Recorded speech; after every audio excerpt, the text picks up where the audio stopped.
Welcome, thinkers, to the second episode of Season 5. I'm going to do the usual pandering at the start of this content that I have created, in that if you can, drop a like or a follow or a subscribe on whatever platform you're using, drop a 5-star review on Spotify, whatever you do on iTunes, the mystical world of Apple that it is. And on YouTube, obviously a thumbs up or whatever it is you do, that would be greatly appreciated. The metrics mean an awful lot to somebody as focused as I am. So anything helps. It really does mean a lot to me when I see that little number tick up. So, and it's just nice to know people are listening, you know? Otherwise, I do have a Patreon and a Ko-fi, both at /thinkingcritically. And if you want to support monetarily as well, that would be fantastic and greatly appreciated. My one-man band keeps chugging along. Saying that, there might be a brief lull in episodes as we enter the true summer months of July and August, as that's a busy period of the year for me. I'm hoping to keep the cadence up, however, no promises and apologies in advance. Otherwise, with the usual preamble out of the way, let's get on with the show.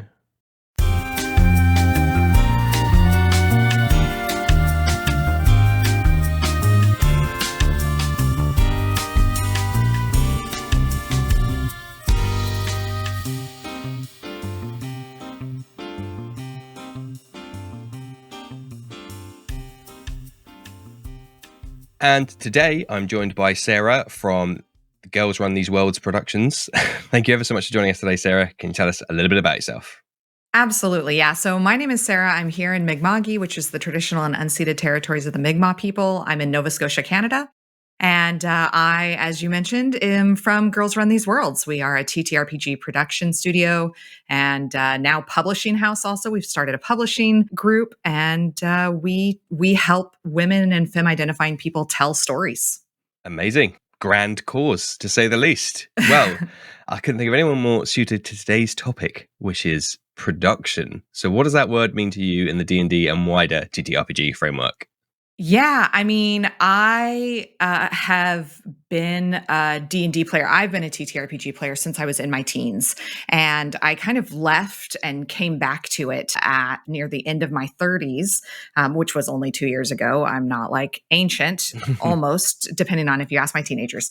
I came back to it, and like so many people did over COVID, having COVID lockdown, having this time to stop and just kind of watch some other stuff that was going on. I found Critical Role.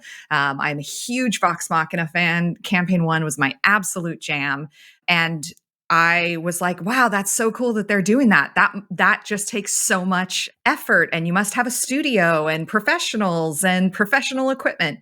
And then I was on a Facebook group, You're a D&D Player, for the Lost Minds of Phandelver, Dungeon Masters group, because I love that. I think that is page for page the best D&D module that it exists. I will fight anybody. That's a whole different podcast episode. And I was on a Facebook group, and somebody was like, hey, I'm thinking about doing an actual play. And I was like, wait, people can just up and do this?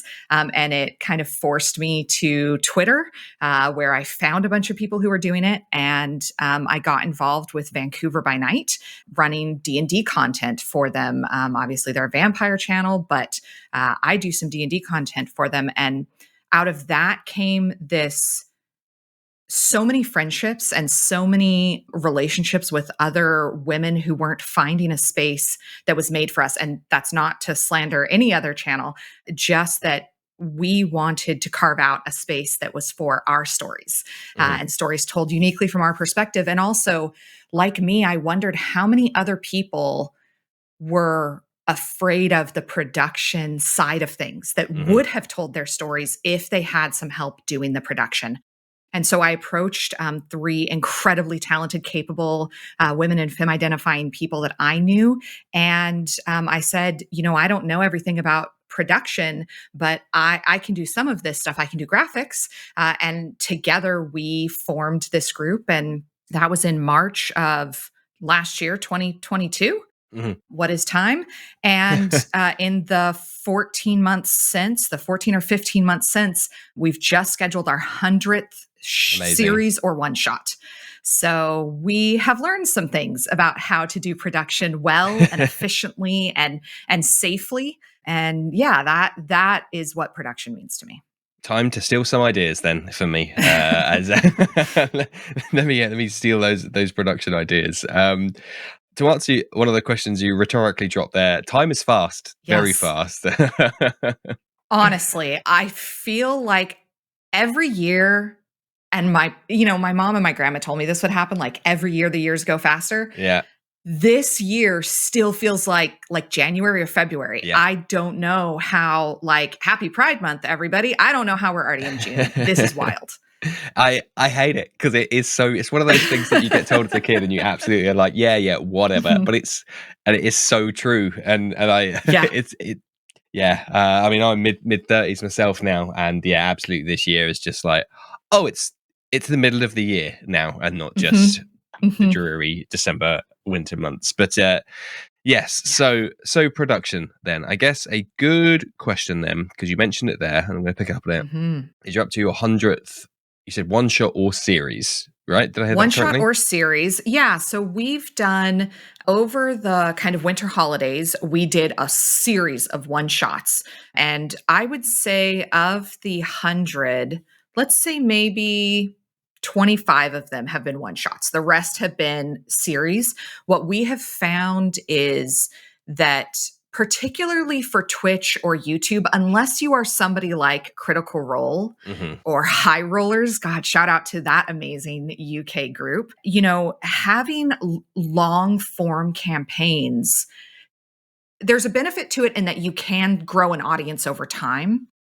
But often, one of the biggest complaints about Critical Role is how inaccessible it becomes Yeah. very quickly because of the backlog of information. And what I saw and what we have learned now is running short form series, but having multiple seasons is a really good way. And, we learned a lot of that just looking at even the difference between how American TV is filmed versus how British TV is Hmm. filmed, looking at, we started with kind of 10 to 12 week long series and realized within our first bunch, within like our first, what we considered our first season last spring, that 10 to 12 weeks was too long for Twitch to keep people engaged and Oh wow. interested. And we have found that the sweet spot is 4 to 6 weeks per season, like one story arc. And then you take at least that amount of time off, and then you can come back for as many other seasons as you want. And often it is quicker to get people back on that way, particularly if your marketing and if your advertising Mm. is really enticing people to catch up during those breaks. But Oh we yeah. have really found that a sweet spot for Twitch and for getting eyes on projects is about 4 to 6 weeks. Is that a weekly or maybe even more than weekly? Weekly. Yeah. So we run eights. We at the most that we can do is about 10 different productions a week. And that would be usually we would see that in June, for instance, Pride Month, we run big gay one shots. Hmm. And so we'll have like our regular ongoing series wherever they are. We try to stagger everything. So it's not like everything starts and ends in the same 6 week period. And so we may have like between 5 and 7 series in any given week. And then we'll sprinkle in some one shots where they appear. And yeah, they're with all different casts. I think that's the other thing that we've really found in terms of production. And we always like to say we're an open book. We gladly give away all of the playbook and the keys to our success because anybody truly can do it. But one of the things that we've really found is because we schedule so much, it's not that there's 9 of us on the council who kind of like run things and oversee everything, but we're not the ones often who are running the shows or Hmm. even in the shows. We're doing all of the back end work, the logistics, the scheduling, Hmm. the legal, the productions, the graphics, the marketing, the producing of the actual Yeah. content, and then we're allowing other people to tell their own stories. And we have found that yeah, if when we're running at least 4 things a week, the cross pollination between shows gets higher and higher the more you're running. So somebody might show up, let's say, for a Monday night Monster of the Week game, and then they find out, oh, Wednesday afternoons they're running an Afterlife game. That's really interesting. Or somebody might show up for Wednesday night D&D and realize, oh, on Sunday or Saturday we've got a motherfucking Crab Truckers one shot, which we just had, which was amazing. So much fun. So, I think that also gets to our second point of, we really want people to be able to experience. I personally love D&D. I am a D&D, nerd, and that is my game system, but that's not everybody's. And there is so much out there that people can explore and hop between systems. So yeah, so much learning. A lot. My one episode every 2 weeks now is I'm very like pales in comparison. The one thing I never managed to bottle is, which I guess is maybe somewhat ironic considering my career as a project manager, is I never had like any in the can. I've always been hand to mouth. I think once for maybe like 2 months I was one episode ahead and rested on my laurels once, and then was straight back to yep. Record, edit, push, record, edit, push. Yes. So that is just one thing that has escaped me in these years of thinking critically. And we've heard, I mean, look, you can watch any YouTube person or like professional content creator, TikTok creator, and they'll tell you, you batch record everything and you release it over 3 weeks. We know that that's best practice. But I personally also cannot do that. I'm like recording and sending stuff out same day, which is, probably why I, in 15 months, have never run anything on this channel. But most of our stuff tends to be live. It tends to be Twitch, but we are starting to do some pre-recorded. One of the things that we have learned, precisely for this reason that you've just highlighted, is we don't start releasing any pre-recorded content until it's all in the can. Because what we don't want is there to be like a week of sickness and then that slot be empty because you lose. I mean, it's not a hidden secret. You lose followers when they're not seeing it consistently. And also the algorithms punish you for that. TikTok, YouTube. I'm not sure how Twitch's algorithm works unless you're like super partner. You're not even getting on the front page. But the other algorithms for the other social medias will punish you if you're not consistent with your scheduling. So, when we're doing a YouTube pre-record, it's all in the can before we schedule the first one. Yeah, I know, and also don't do it, which is like a horrible character flaw of mine. It is the kind of production nerd equivalent of like having the same password for every app. Like, yeah, I know it's not great security, but that's also how we roll. So it's going to have to work. It's because when I started the podcast in day one, I was like, oh, it's done. I've got one. Go. I want to get it out there. I want to see if it's even a thing worth doing. And then was like, oh shit, I've the dog's bolted now. That's it now. I'm now locked into my weekly schedule because as you rightly said, that schedule, that routine is everything. So I was like, okay, well, I've got to go now. Go. Yes. And like, I also don't do this full time for work. I work for a nonprofit education firm. And, before I go on vacation, I have to like wrap up everything that's on my desk. And those last couple days is a big rush. That is true for full-time content creators. When they're like, I'm going to take December off because I really need to do some not for content stuff.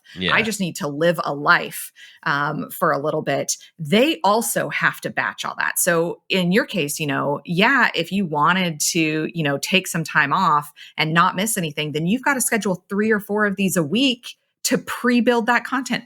That's, I think we got to make things realistic and we got to be honest with people. And it's a challenge for all of us content creators for sure. Yes, yeah, indeed. I know as I told you in the intro, the preamble prior to recording. If you want to hear it, you got to come on the show. I'm afraid, listeners. Obviously I'm part of an actual play D&D podcast as well that I relish doing the bare minimum amount. I turn up, I perform, and then I leave. Yeah. For that exact reason of it being my like, I could turn my content creator brain off and just enjoy the moment. But I know the guys that I play with work very hard. The guy who takes the photos during the sessions, he couldn't make a session, so he said, we were ribbing him because he messaged the group just before we sat down to play, and he was like, "I need you to take at least 7 photos, but ideally 14." And we were like, "Oh, lad, you're not even here, and you're sending us demands." I was like, "Why this oddly specific number?" And he said, "1 photo a day between Yep, content drops, so at least you've got some socials going out once per day." And that's then we all right. felt bad for taking the piss out of him because he was being very right. And we're like, "Yeah, no, that's fair. Yeah, fair enough." Look, fair enough. That and like the mental labor to like keep all that in your head, I think has also been big learning for us is how do we document this? And because there's a few of us who work behind the scenes on this project. If one of us goes away on vacation or one of us gets sick, I was out for about 6 weeks this Oh, spring, blimey. quite ill, and there we now call it the bus lotto redundancy of like if I get hit by a bus or I win the Yep. lotto and I'm hashtag Sarah out, does everybody else know how to do the things that I'm doing? Does everybody know where to go to look to see what communications I've had with sponsors or like what we've promised people or what other things are coming down the road? Oh. And that documentation is a huge part of production. So good on your mate for like telling you, hey, I need this. Somebody Yeah. do this. Be responsible for this. Good on him. Yep. And I think we filled his quota. Well, don't tell him, but we did like the first 7 photos in like the first 7 minutes of sitting down to get Of them done there. course. That's okay. but then the more organic ones came through the show. But what you've just described there, that it's like a management term of hit by a bus. What do you do if an employee Right. can't make it to work? And that's something I'm very familiar with in my professional life, and obviously is a concern in any team building, long term Mhm. team building exercise. But that's, for me, for thinking critically, it is just me. So if Right. the bus comes, there'll be no more show, regardless of the nature of that bus. But you guys have had that's.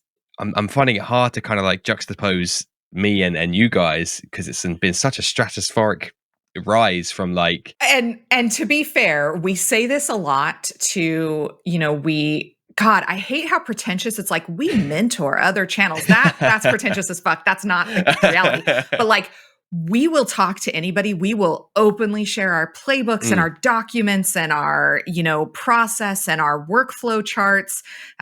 We openly share this because there are great and safe ways to run productions mhm, that make everybody feel included, that help everybody.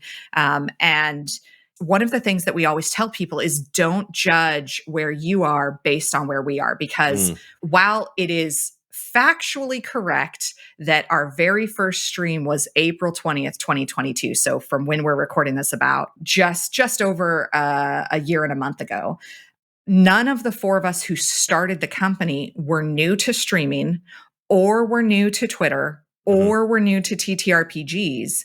And so because we all had our own communities that we could draw from, mm, that played a huge part. We didn't start from like square one. We don't know what we're doing. Oh, it's lockdown. Let's start a podcast. We started, on another stage. And I'm not comparing us to Critical Role, but in that same way of like, they also did not just start as a few of them playing the game in their house. I mean, I know yeah. that that's how their game started, but they started streaming on Geek and Sundry, which already was a huge presence and already had a marketing team and Mm, full-time employees behind it. So I think, that's a really important piece. Just, I mean, for mental health in general, is that we're making very transparent the fact that, we have gotten a lot of great opportunities. But I think a lot of it also is just that it really speaks to the need for a place where women and femme identifying people can come and tell stories, and beyond that, like multiple intersections of what that means. So we are majority BIPOC owned. We are majority trans owned. I'm one of the I'm thinking I might be the only cis white woman in the group. We have some white folks, we have some other white women or femme identifying people, and we have some other cis folks, but it's a variety of voices and from all over. So I'm from Canada. We've got JC Darcy from the UK, and we have bunch of people from the US. I mean, obviously, that is a predominant place to pull from. And so I think that the combination of those voices, and then within that, we also have neurodivergence. We're so gay. I think that might be the only 100% overlap. We're very, very queer. And, we have chronically ill and disabled. We have all kinds of other intersections. So when we were building a place for us and we were thinking about all of the things that happen, even good experiences, but also things that may have happened on other channels that weren't great experiences, or things that we had heard from people that were terrifying experiences. We were very purposeful about how can we do this in a way that isn't just like everybody else? How are we going to do this in a way that makes things safe? And we really, listened when people were saying, don't just say, hey, do you want to be in my show? Send me the date, the time, the session zero, who else is in the cast. I want to know if you're a BIPOC person, you want to know how many other BIPOC people are in that cast. If you're a trans person, you want to know how many other trans people are in that cast. And I think the other thing that we did was we really, like Philippa, who's been on your podcast a couple of times, we've really taken a lot of the stigma out of the production. We don't decide, hey, we want a vampire show. Okay, actually, sometimes something like that does happen. We will say, hey, there's a new rule set coming out. Does anybody want to play this for us? But it's not like we're saying, okay, now we're going to eeny, meeny, miny, moe, we're going to pick you. We have an open creator pitch that is 24/7 open, that's received, I think at last look, like 200 applications, people just coming and pitching ideas and saying, I really want to run Thirsty Sword Lesbians, or I really want to run Monster of the Week, or I really want to run something that's going into its third season with us is Good Society, which is like the Jane Austen Regency TTRPG, but in a gender-bent historical, like alternate historical universe. And so we call it Regency Remixed, and it's going into its third season. And the third season isn't even like set in like the Austen, kind of Bridgerton time period. It's set in the Feywild Sealy Court. And so, we've made it open so that anybody can approach us and say, I've got this idea. And we try to balance for people who are prolific DMs, who absolutely know what they're doing and would feel comfortable sitting down at any table. Like Philippa, I find it hard to believe that she's ever felt nervous before because she's so amazing.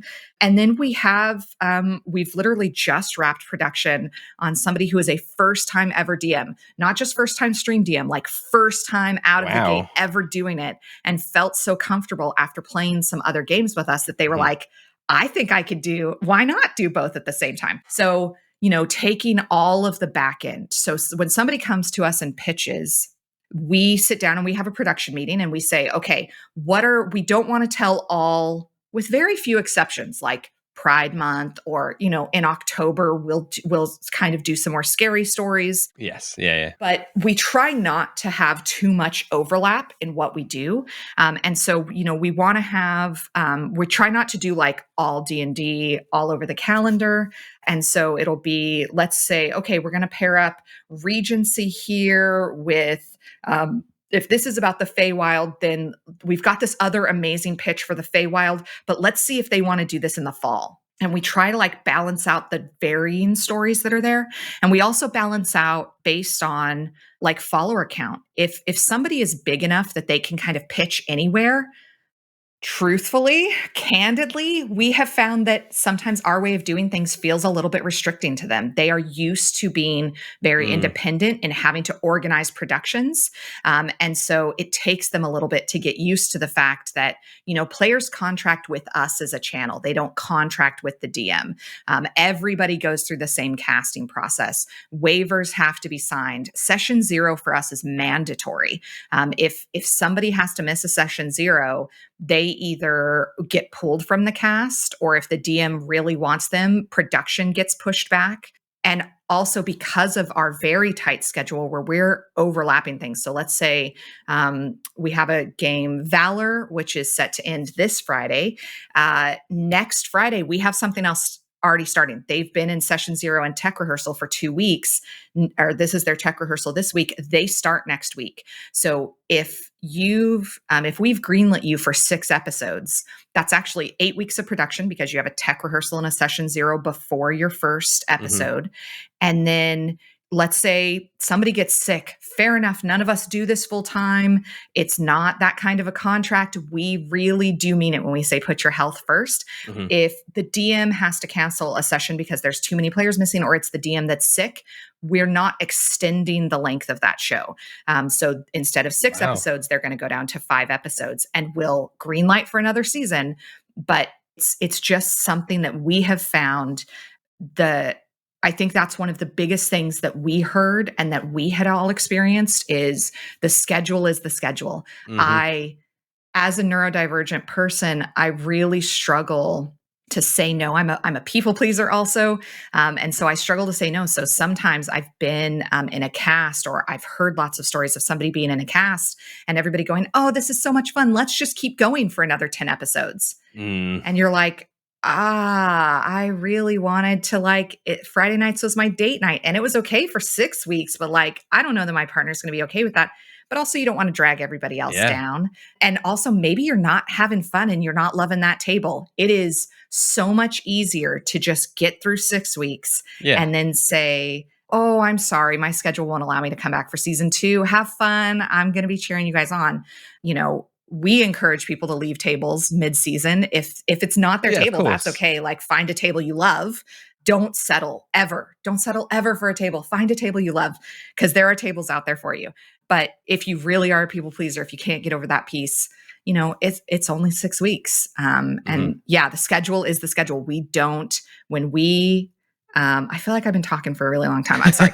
When somebody gets cast into one of our shows, we send them a casting notice and we say, these are the dates. And when we send you, these are the dates, we mean that. These are the dates. It will not go longer than this, including even length of episode. When we say this is a 3-hour game, you've got a call time of 30 minutes before and 30 minutes after, because you got to do tech before. You know how it goes. You got to do the tech before. And you got to do a wrap-up, a safety wrap-up after. So a 3-hour Twitch stream becomes a 4-hour call time. Yep. And we don't go over that. The show needs to end when the show says you can end early. That's not a problem, but you can't go over. And we get in touch with DMs who, not every DM has a natural strength in time management. And particularly when your players get going, you know how it goes. But we'll follow up with DMs and we'll be like, you gotta, it's your job. You gotta keep a rein on this.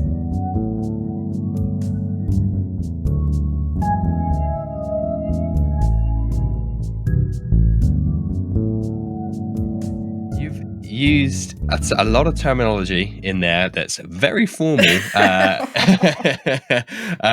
I wanted to pick up on that then, because obviously you said you played it in the hobby in the past. You kind of jumped back in again during COVID, as I'm sure a lot of people did. Yeah. At some point from then until now, it's obvious that your group have transitioned into, certainly compared to my own podcast that I'm a part of, a much more formal setup, which is not, I don't mean that in a bad way at all. I love do things on X day and make sure they finish. I totally love it. But I'm going to ask you a difficult question now. Maybe not so difficult, actually.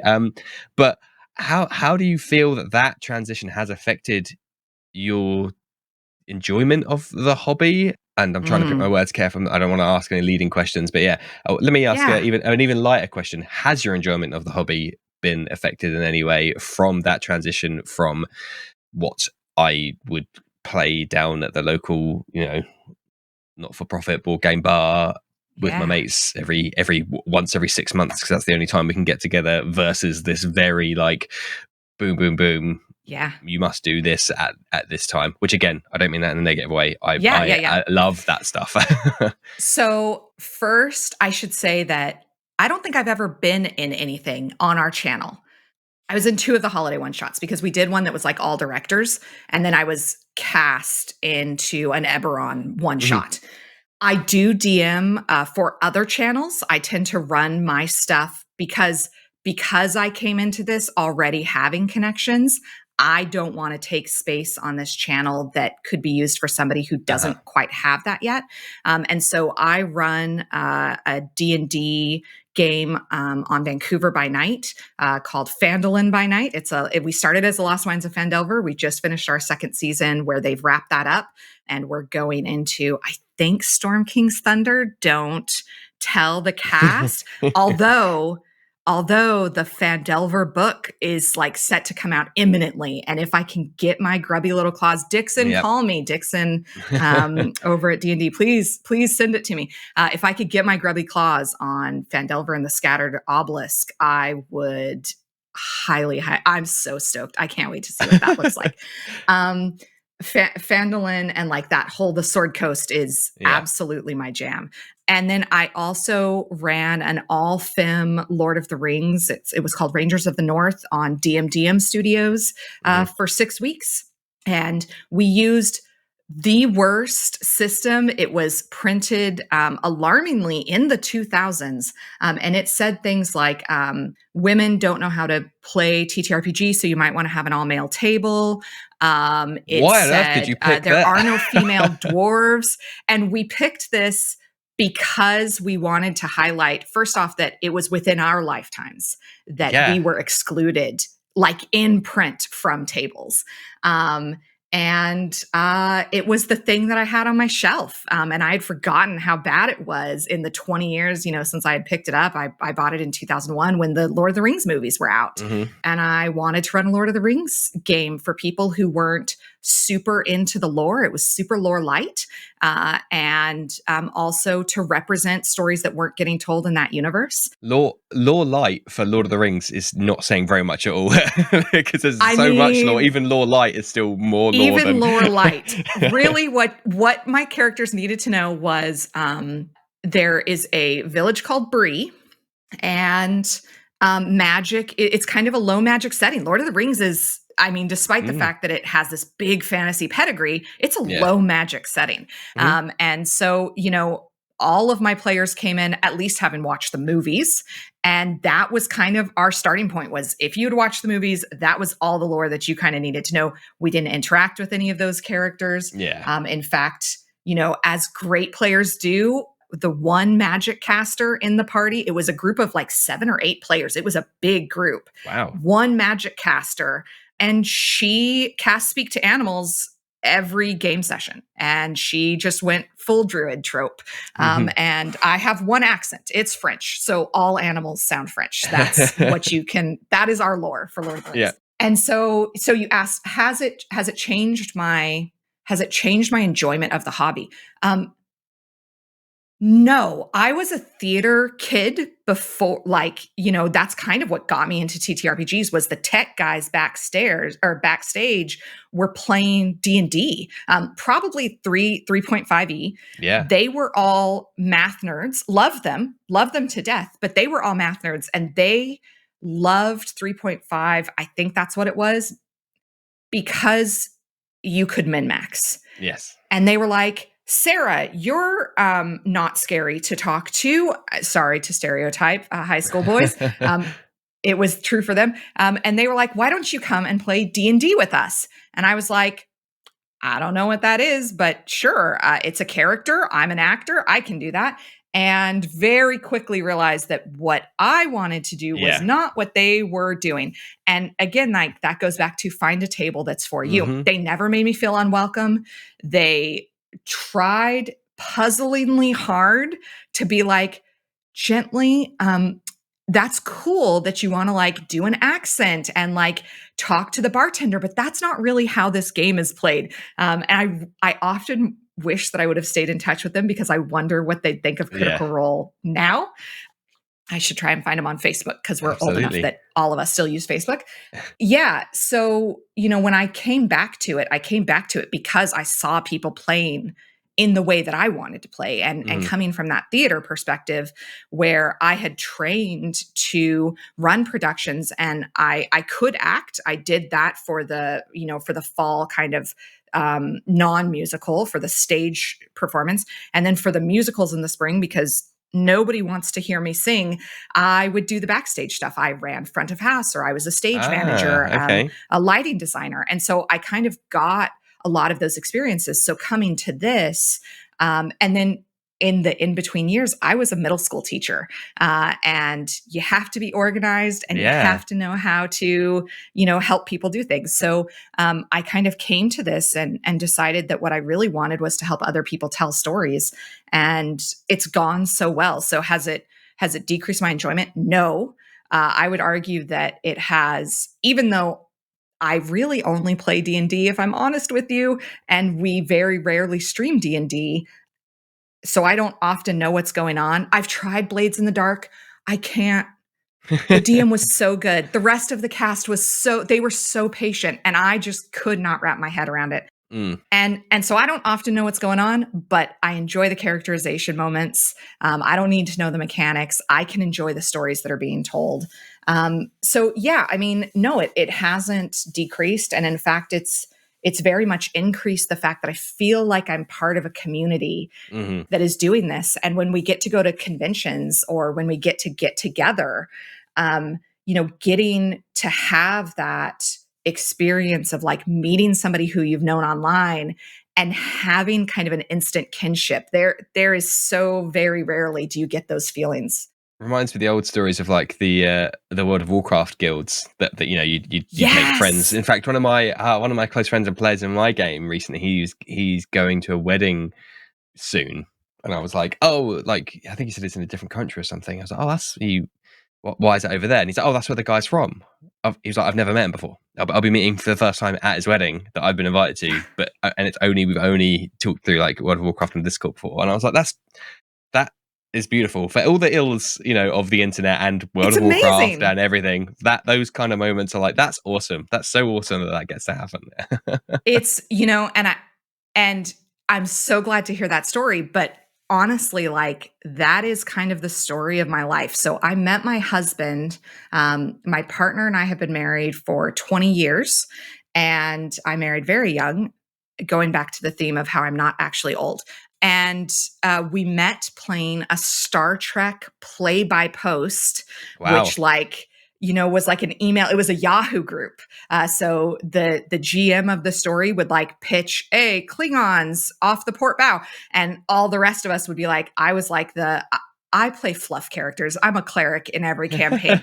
And I was like, oh, I'm just gonna like make sure everybody's feeling okay, and like I'm there to run the B plot and like help people through the emotional stuff that's going on. I'm there to do the characterization work, and let the others geek out on like the science of the Star Trek.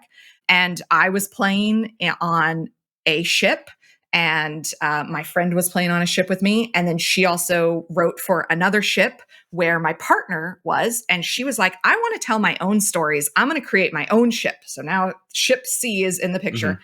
And she pairs me and my partner up in January of 2003 and says, for the first episode, I'd like you two to write together. I think that you two would be really complementary to each other. And we were married 14 months later. Wow. And we had only ever wrote online. He came down for 3 or 4 days, and we lived in different countries. My partner's Canadian. I'm American by birth, and he came down for a few days, and then I came up for a few days in the summer, and we got engaged that week, and then we saw each other for 2 weeks at Christmas, and then we were married in February. Holy smokes. But the story in between was 6 to 8 to 10 hours a night of, I mean, this was even before Zoom and Skype were a thing, of like ICQ and Yahoo Messenger and, long distance, so many long distance calls. And, I think the internet has the capability to do that. So this never scared me. It wasn't like, it's not weird for me when I meet people that I've only known online. I'm like, yeah, that's how the good things in life happen. Like naturally, why would I want to meet anybody in my local town? That's not how good things happen. Yeah, no, I likewise, I've made friends and stuff before that I'd only met on games and whatnot, and traveled the country and whatnot. But yeah, that was a really good recent example of him being like, literally never met him before, but I'm close enough to like buy a suit and a plane ticket and fly over to go to the wedding ceremony, not even the reception, the ceremony. I was like, That's amazing. That's awesome. That's really cool. But I think just to loop back to one thing we were talking about earlier on around finding your table and the min-maxi side of things. And it's so kind of important. Tangential to the main topic, but I'm exceptionally lucky. I've said it 100 times, said it 100 times more, that the two games that I'm in are very, very good. I'm very happy, and everyone's very happy, and so on and so on. Amazing. In my game, I do have a mix of players, and I have had to watch a couple of them who are more mathematically oriented have to don't. And they're having like this internal conflict, and steam's coming out of their ears, and they're like, "No, don't do that." As the other players just completely oblivious to, of course, missing some really critical thing they could do right now, or losing 10 points of damage or something. But I like to think that they've stuck with it, which is all on them, of course. They must be that happy to stay with it. But B has helped wean them off a little bit of no, it's all good. Trust the process. Just download. It will work its way out. And again, I'll get my time to roll 20d6 and have the load of damage. It will come. I just gotta wait. And so now we've kind of done the forming, storming, and now we're into norming and performing, and it's everyone's having a whale of a time.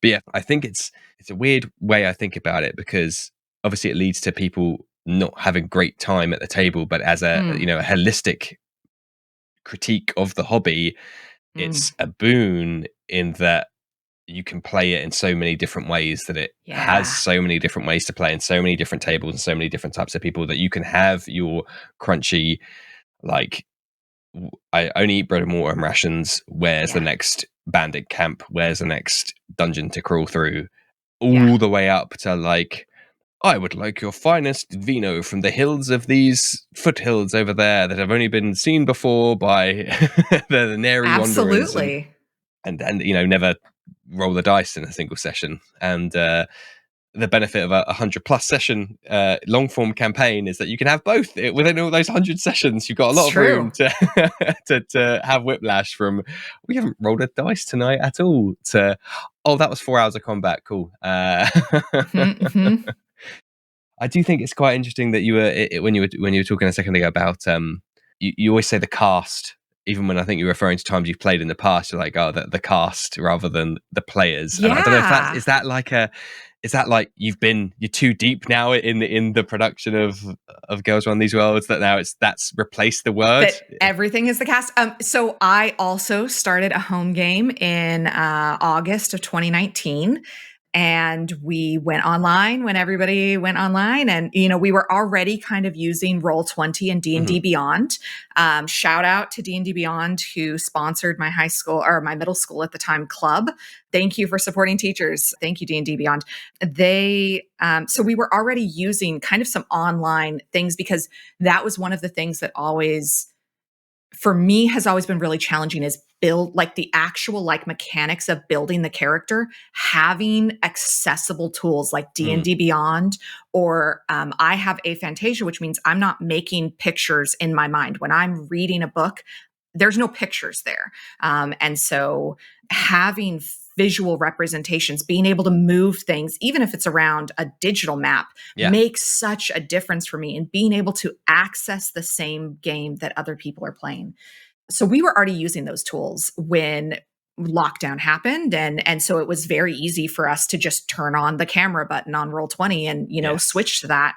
And as a result, our game kind of grew. We moved that summer to the West Coast, and I didn't lose my home game, even though they were all on the West Coast of Canada. It changed the time for me, but it didn't even change the time for them and when we played. And so for my home game, I don't consider them a cast. They're my players. When I have been in other kind of non-for-content streams, maybe that's what I call them. I call them not for content. Not for content. There we go. Yep. But, when I've been in other stuff, there is definitely a difference to me. And also, there is a difference to me in, I've run some games on Start Playing Games. And so I've run things like as a professional or as a paid DM. I don't know how professional I am, but I got paid to do it. And Counts. Absolutely counts. It counts. That also feels different. That is not just me goofing around with my friends. And, if I need to like walk away, or I have 3 teenagers. If one of my teenagers walks into the room when it's just Saturday night home game, then it's like, oh, hold on, guys, you guys work on your, battle strategy. I'm going to go help my kid, my 13-year-old, make some tortellini so that my house doesn't burn down. And I can come back to it in 10, 15 minutes. When I'm in a paid game, that is not true. That is somebody paying for that time. And I think that's the same thing for me with the cast. And it's something that we try to be very explicit with at Girls Run These Worlds is when you're in a Twitch stream, not everybody runs things this way. But we have found success that if you want people to view, if you want people to comment, if you want to have that interactive, it's the difference between going and seeing like the Royal Theater and going to Christmas pantomime. They are very different experiences. And so going, on Twitch, some of our performers will never interact with the Twitch chat. Some of our games and performers love the interaction with the Twitch chat. And so, but both of them have a common ground in that they are not just for themselves, they are performing for others. And it does, whoever says that it doesn't change your performance, they're lying. They're lying. I've never met somebody who the very act of just putting an audience or even just recording it for later release changes some ways that you're going to do things. And I think that that's okay. It doesn't make it less authentic. It doesn't make it less fun. In fact, for a lot of us adrenaline junkies, a lot of us extroverts, but introverts too, that for me, I prefer running stuff on a stream. I like that interaction. I like knowing that people are watching and paying attention, and not just that my cast, but that other people are getting something out of the story that we're telling. I'm a theater kid, though, so I guess that's not too surprising.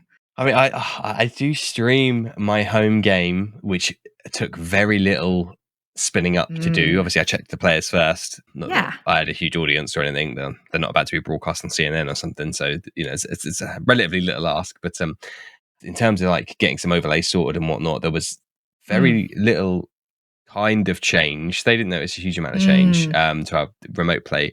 Even still, there is a lot more of like the tech stuff, as you said, getting the sound ready, and someone can't be heard, and it matters a little more if someone's a little bit too quiet, or if someone's eating or something. There's additional niggles and whatnot. And what I'm building to is that maybe I too enjoy it, because otherwise, why would I do it? Why would I enjoy dealing with those niggles and those little extra little bits and the overhead of faffing around with all their technology? Like, I must enjoy it. There's no shame in that. Don't feel any kind of way about that. I think, I do know DMs who record their session. In part, maybe it's a memory issue. Maybe it's like a working processing disorder where they can't write down notes quick enough. And so they record it so that they can go back and do their prep for the following week. And I do think that in some ways that does kind of change the performance. Anytime you watch yourself, anytime you listen to something that you've done, you are going to have time to analyze it. So I think they'll probably get better quicker. That's untested scientific theory, but there's my theory.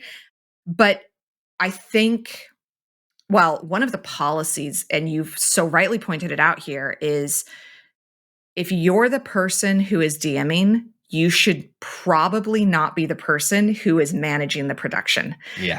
Because how many times, like even going back to Matt Mercer, has learned this lesson of how many times did Vox Machina, those very early brutal days, where his iPad would stop playing music and they would just stop. And like, it's not like they've gone back and post edited that. Yeah. You can watch 3 or 4 minutes of Matt sitting there fiddling around with his iPad and being frustrated because it wasn't coming through the speakers. They very quickly learned, like, by the time the one cast member was gone, somebody else was running sound, and like he was cueing it, but somebody else was managing the production. And so for us, we like to have player producers. It helps to have somebody who's actually like in the Zoom room or in the video, but it's not required.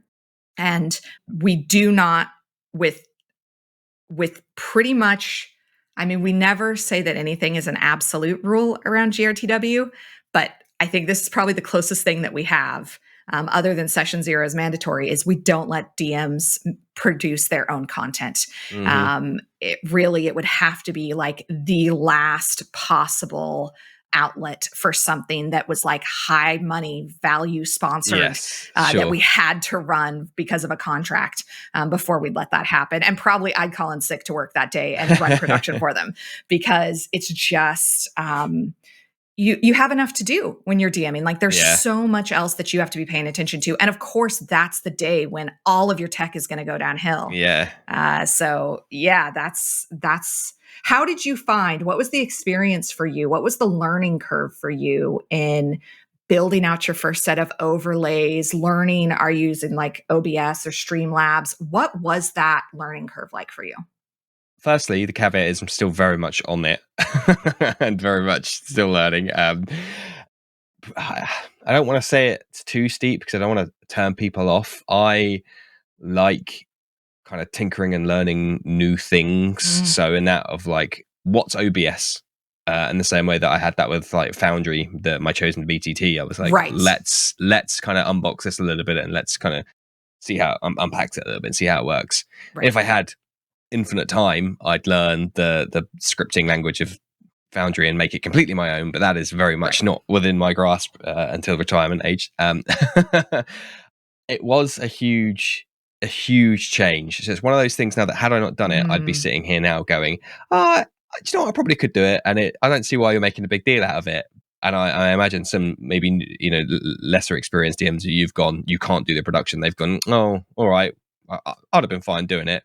But absolutely no. If someone now was to turn around and go, Daniel, I'd manage all your OBS and your Twitch management and the chat and everything, I'd be like, yeah, please, let me pay you.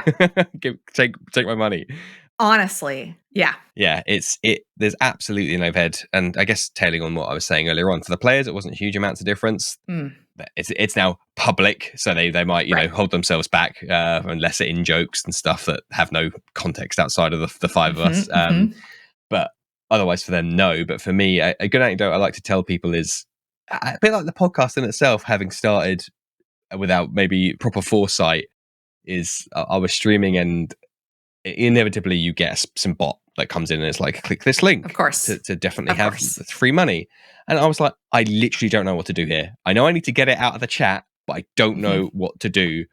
And in my defense, I find the UI very unintuitive for 100% the stream manager. I was like, these are just they're just like, what's the square button and what's the triangle button?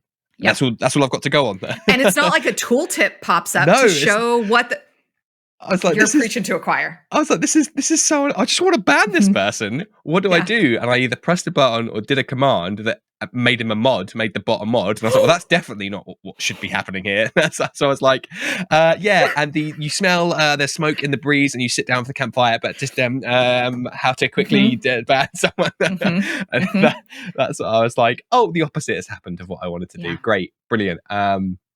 So yes, absolutely. Someone dealing that would have been much greatly appreciated, because so I was like, he's become a mod. This bot has become a mod. That's not right. That's amazing. Something critical failure has occurred somewhere in this while I'm rummaging around trying to find the correct command or buttons to do. So unfortunately for me, none of my players are that familiar. I now very much am the most familiar. Others don't, they wouldn't even know anything's different, as I said. So in terms of getting them to manage, a lot of them jump into the chat now, which is nice. That's amazing. Great step. But in terms of I wouldn't know if I was a mod on somebody else's stream, I wouldn't know what to do. So there was, to get to the core of the question, very much still learning, very much an additional overhead on the DM. Obviously, when you start, there's you're not likely to have many bots or, frankly, viewers at the start that require much attention from you, other than, oh, hello. But obviously, as time goes on and things change and things increase, that does demand a little bit extra. And even just from the real run rate, when I sit down before playing, I could go, oh yeah, I've got my notes ready, and now I'm ready to begin. Now I sit down and I'm like, oh no, wait, I need to make sure the tags are correct, and I need to Mhm. change the stream name, and I need to get the starting soon Mhm. thing up, and I need to put a timer so we're only on that for 5 minutes. Even just like little Yeah. tiny bits like that will add into a whole greater piece of like, I now need to sit down 20 minutes Yes. earlier than I normally did because I've now Yeah, got all these extra bits to absolutely. do. Yes. I think that that's really interesting. And again, not to turn anybody off because people absolutely can learn it. I think, Mm, those of us who are a little bit more technically inclined, who enjoy the challenge of learning how to do yes. technical things, will pick it up, not maybe not necessarily easier, but won't be, and not that we won't have as many frustrating experiences, but we might be inclined to be a little bit more resilient through some of the challenges that will come Yeah. up. I did, on the other streams that I run, I do produce my own, but it's too far away for me to reach. I ended up having to buy myself like a $200 piece of equipment called a stream deck so Yep. that I could ban people from chat and switch between scenes at like the push of a button. But even that required quite Yeah. a bit of knowledge of like learning how to set it all up and and then like what happens if, something changes, if one of the characters gets knighted and now the overlay needs an update, Yep. like all of those things kind of ahead of time. And that is even when everything goes smoothly. I'm just about. They finally convinced me to run something finally on Girls Run These Worlds, and they were like, one of my players who was like, "Hey, Sarah, does this mean I get to run productions?" And I was like, "Snitch." Be quiet. I didn't want them to know that I was going to run my own production. And immediately the rest of my team were like, come on, Sarah. Of course you knew that we were going to figure this out. Like, come on. I think, yeah. So when and if ever possible, don't run your own Mm, production on something that you're DMing. I have seen exactly one person be able to do it so smoothly. And it was like their third stream. I'm so annoyed at how good they were, to the point where like I was in chat. I often will go onto Twitch and search by like lowest to highest viewers and go watch newer streams just to kind of see what they're doing and encourage them. And like, gosh, it's just so nice when you get mm, somebody who pops into your chat and is like engaged and yeah. cheering your players on. That is just such a good feeling. And I found one person, shout out Fuzka D&D, and she was responding to me while in the middle of like a monologue. Hmm. And I was like, who is running your production? This is incredible. And she was like, oh, hi, it's me, the DM. And I was like, no, this This is this can't be. pre-recorded? And like you're free to do this now because this is pre-recorded. She was like, no, this is all live. Why? I've never met anybody as talented and like so early on. I might have been the only person in chat that night. Yeah. So, yeah, I think I want to go back to one other thing that you said, Yeah. though. And I know it's not necessarily for when you've assembled like your home friends, or when you're assembling people that you already know, when you're handpicking people. But one of the things that I wanted to touch on was the casting process. Very rarely do we take a show and tell the DM, we want to handpick, we want to help you handpick this cast. And very rarely do we allow a DM to come to us and say, I've already got a cast in place Hmm. and these are the people that I want. We love having an open casting, but having in our casting form, we have sections where the DM needs to talk about their play style. Like for me, I'm a DM who will fudge the dice, not to be punishment. And in fact, like the first thing I say is, I am a DM to tell a collaborative story with you. I'm not your enemy. I know some DMs prefer that and some tables prefer that. That's fine. Play over there because that's not my style. Yeah. Yeah. I want to tell a collaborative story with you. And that means that we can bend the rules and we can fudge the dice. And you can start with all max stats if you can justify it in character. That is my play style. And so we want every DM to be very explicit because we're going to open this onto just all of Twitter to anybody can apply to this show. And also, what are the pop culture analogies to the show? Hmm. So if you're running like a magical girl academy, it's really important to say this will be more like Studio Ghibli than unnamed big witch child movie series that shall remain unnamed. So we ask that, and then we also ask DMs to highlight. There's like a series of statements, and they need to highlight the one that is like most reasonable for them. And one of them is like, surprises are for the characters, not for the players. I'm never going to throw a surprise onto you as a player. Or I really love seeing your face when you're dropping character because you're so shocked at the turn Yes. of events. And both are different play styles. Both, some people really love this and some people don't thrive in this. And so we want that. But also something that you came to earlier, which is especially in short form stories.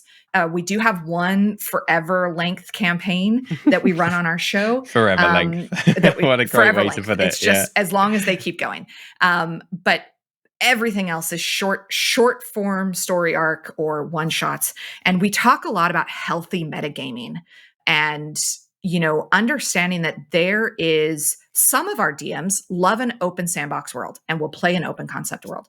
Some of our DMs, though, come to us with a pitch that has a beginning, middle, and an end, or it's a 5-act pitch, and they want to get through the thing. And so there is this amount of healthy metagaming, even if it's an open sandbox world of, is this my time? Yes. Or yeah. Do I need to make some space for somebody else? Yep. And how do we communicate through that? And if I'm feeling like somebody is, needing more time or needing to curb the amount of time that they're taking, how do we communicate about that? And so a lot of that can come through the casting process and the session zero, but healthy metagaming, there's, for so long people are like, oh, metagaming. And, grognards were like, that's so you can't do that. I will kill your character and you'll start back at level 1 while everybody else is level 10. But I find that healthy metagaming is just really practical for any table. Yeah. Just knowing, hey, there actually is a plot. And as a DM, I know that you told me you're a homebrew player or you're a homebrew DM. This might be surprising to you. I'm quite busy. And I don't really like totally coming up with my own stories. I like riffing, but I love to use a module. And so being able to pull, I call it Femmes of the Yawning Portal, but like Tales of the Yawning Portal or Lost Mines of Phandelver, and be able to like riff on that and build our own canon into the story that exists. But that's really critical for me. And I will tell my players before a session, like, hey, this week has been really hard and I have only prepared, last week I gave you guys the choice that you could follow this, dragon to the north, or you could go with the red wizard to the south. I really only prepared for one. So I'm going to need you guys to do that. We can do the other one another time, but I need you guys to do this. And having that communication also helps me feel respected and valued and doesn't waste anybody's time, because there's nothing worse than sitting at a table and being like, oh, the DM didn't prepare, and kind of knowing that, our time is not infinite. But also everybody would have just had more fun if the DM would have just said, hey, this is the path that we're taking. Or don't give them a choice. There's a door to the left and a door to the right. I've only prepared one door. It doesn't matter which one you're going into. It's going to be the same room. Yes. Yeah. That idea, you call it healthy metagaming, which is oddly that I've never heard it defined in that way before, but it's something we've talked about on the show pretty much since day one. And I also feel very, very strongly about, and I probably think it's probably like, you can have as much discourse as you want around like how to build characters, or should we fudge dice, or quantum ogre, as the example you just given. But I think the hardest skill to learn and to really get an appreciation of is that positive metagaming, that of like, that character's having his moment. I don't need to have a word here. Or yes, I might be the wizard and can trivialize the solution in an instant with a ninth level spell. But you know what? Yeah. I'm going to let the barbarian smash down the door just because he's a player too and wants to actually do something. That is very difficult to really get down to and I don't think you ever stop learning. And it's probably one of the most beneficial skills a player and a DM can have. And for the DM's perspective, it kind of is opposite. It's okay, that character's had quite a lot now. Let me try and reframe the lighting somewhere else. Is the same skill, just absolutely you come at it from the other direction. But that is something that I like to think that I'm kind of getting there now with. And I use the wizard example because my main character happens to be a wizard and finds themselves in those situations quite often. I mean, if it leads to a laugh, then he's going to do it. But otherwise, Sure. scene appropriate. Scene appropriate, of course. I'm not pulling the emotional rug out from anybody. But yeah, that is a huge part, I think, of the game. Well, and I think like those stories, though, those story beats where you're like, oh, fuck, this would just be the best joke to unleash. But the other person is so into it that like tears are streaming down their face. Like, but also that story beat doesn't have to be lost, particularly if you are recording the session. We live in a world of technology where you can literally just upload a TikTok where you slice in like what's going on, and then you stitch it and you do what your character was going to do. That we can live in a place where, you know, all of these cameras actually can exist in the same time. And my Phandalin players, they go full like body paint. I have a purple tiefling, an orange tiefling, and a green half orc, and they like full costume, full body paint, hands and everything. And it takes them 2 hours. We play 2-hour sessions. It takes them 2 hours to get into makeup. They will stay in costume for another 4 hours and batch film a bunch of TikToks, and release those. And I told them, like, do a character diary. When we're in something and you're like, this would be so cool, or I really wish, or later you're thinking, hey, oh man, it would have been so cool if I would have done this. Do it in a TikTok.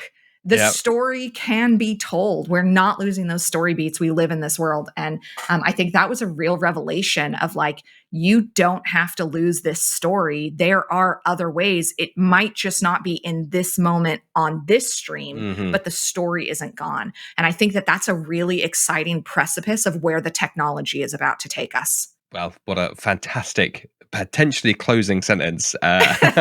We could talk about this for forever, it feels like, but I'm now rapidly eyeing the clock as it ticks ever higher. Oh, to perfectly dovetail the episode, time is fast, as we said at the beginning. So good. But is there anything you wanted to talk about that we might have missed or we didn't get to yet? I got to give you the opportunity.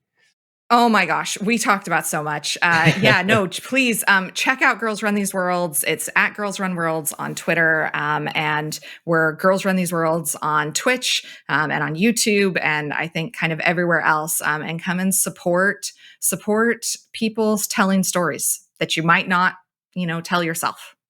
Amazing. Yes, as usual, all the links will be in the episode description, so please do go and check them out, along with other things we've mentioned along the way. Otherwise, the only thing I have to say is thank you ever so much for joining us today, Sarah. Thank you so much for having me. This was I requested to be on the show like so long ago, and rightfully I would not have had anything to really talk about. This is so much better. I'm so glad that we waited. That's good. I'm sorry, but then also now not sorry. So don't be sorry. I'm glad that we made it happen. So thank you again for coming onto the show. Thank you to everyone at home for listening, and that's it. We're at the end. So yeah, I'll let you say goodbye. Thanks, everybody. Thank you for watching, listening, for participating. Hit the bell. I don't know what this is going out on. Do the things and support this creator also. I never do that. So thank you for driving people to do that, because I never tell people to do the things. Hit the bell, people. Hit subscribe. Come on. Hit your buttons. Throw your phone on the floor. Do whatever it takes. Yes, of course. Thank you, everyone, for listening, and good night. Now it's time for the Patreon shout-outs. Huge thank you to all my patrons, starting with Josh, Lewanika, and Glenn, the 3 fabulous hosts of Tabletop Journeys who've been on the show several times before and who I'll always invite back. So go check out Tabletop Journeys at ttjourneys.com or at ttjourneys on Twitter. We also have Joe from the Fourth Leg podcast all about giving DMs another leg to stand on. Again, previous guests of the show, and I'd thoroughly encourage you to go and check out their great content. So you can find them at the Fourth Leg on Twitter. Was have a good friend of the show, Optional Rule. You can go and find him out on optionalrule.com or at Optional Rule, full of very insightful and educated comments and thoughts and threads on the really nitty gritty of D&D. We have, what a guy, Matthew Perkins, who is just out there in the world trying to make you laugh. So go and check him out at matthewperkins.net or at Hey It's Matty P, Mattyp, and good friend of the show and one of my table mates, Matthew Street. go and check out his partner's hustle at virtualtimehustle.com or at mpstreet88 on Twitter.